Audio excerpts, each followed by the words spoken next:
Good morning. It's early morning. We had a heavy frost again last night. This is the third pond I'm checking. The other two ponds had nothing. Oh yeah, muskrat trap. I walked right past it without even checking.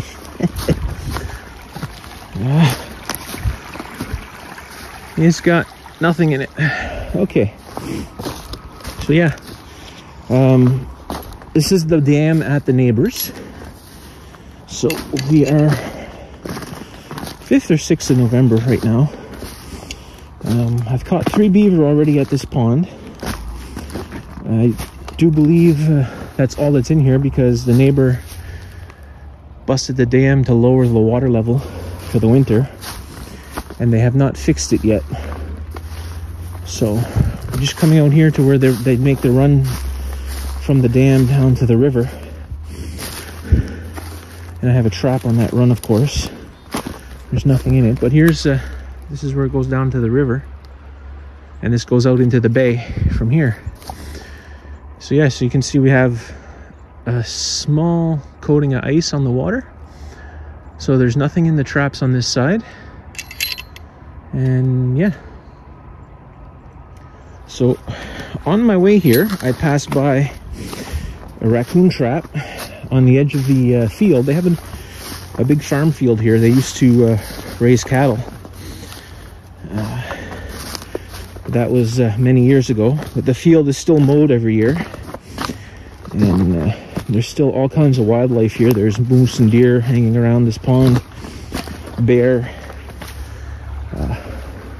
I've never caught an otter here, but the neighbors say they see them. And I've caught many muskrats here, many beaver in the last 2 years.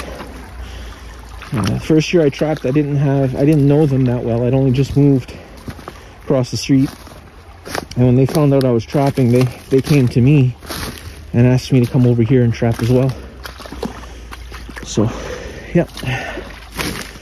I caught 6 raccoon last year. I put a dog-proof trap right here on this stump, and I caught 6 raccoon in 7 days. I had the trap right here because the water level was high and that stump was completely underwater. For 3 weeks, never caught a single raccoon.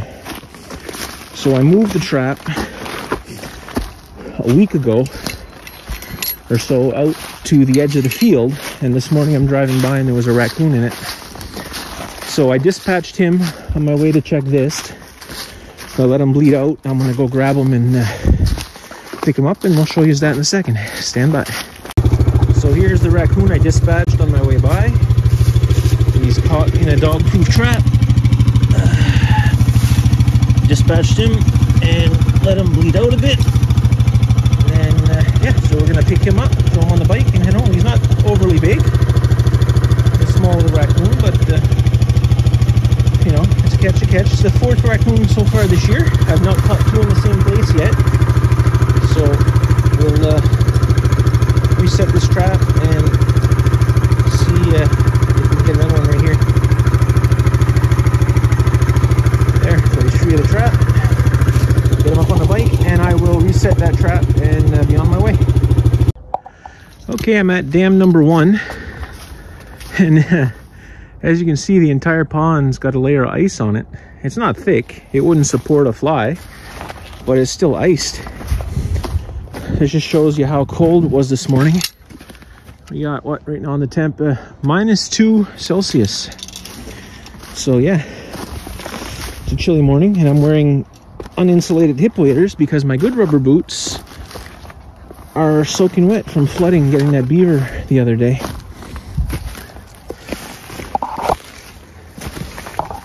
Trap here is empty.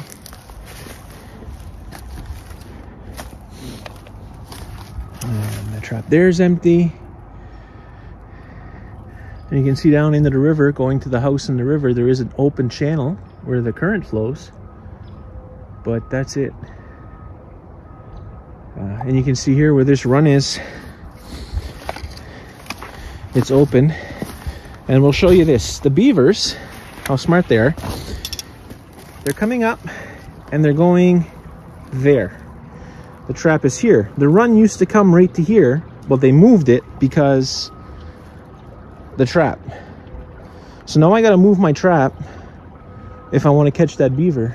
Try and camouflage it somehow and outsmart him, because he's avoiding my trap like a boss. So you can see, like, with the frost, it's easy to tell where he went, because it's not the water that he dragged on the ground didn't quite freeze yet. So yeah, I'm gonna move this trap down to the bottom of the run and try and camouflage it in the sticks a bit and hope that it gives me something. Anyway, I'm gonna do that, and then I'm gonna go all the way up to dam number 2, which is way at the limit that you can see here, and we'll check the traps along the way, and then we'll have to pack out anything, or I'll show you anything if we get anything. If you don't see me again from this video, well, that's all we did for today. Thanks for staying tuned. Well, there was nothing in any of the traps along the pond. There was only activity at the dam, the first dam. The second dam, there didn't see any signs of activity.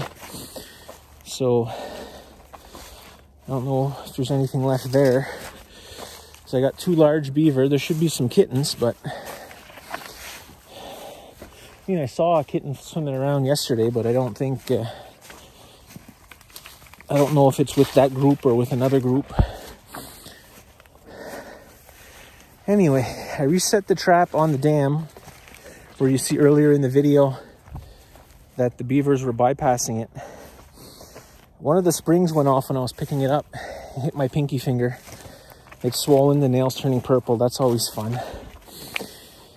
And then when I went to go check the drowning set at the second dam, there's that little clump of earth that's underneath the water where there's a hole in the dam that I have to jump over. Well, I had mentioned in a previous video, I don't know how many times I'm going to be able to cross that. Well, right now it's -2 Celsius, and I'm walking with a boot full of pond water and my jeans wet up to the crotch, because when I took my second step, before I could reach the other side of that space, my foot sunk in the mud up to my knee. So I'm walking back with wet pants and a soaking wet foot. Oh, and -2 degrees Celsius. I tell you, it doesn't feel good. I'm gonna get home, get these pants off and socks off, and put on some warm clothes. And then I got a couple of beaver. I got that big beaver from yesterday to skin, and the muskrat to skin. And yeah, that'll be that for today. So hope you enjoyed watching. Take care, and we'll catch you soon.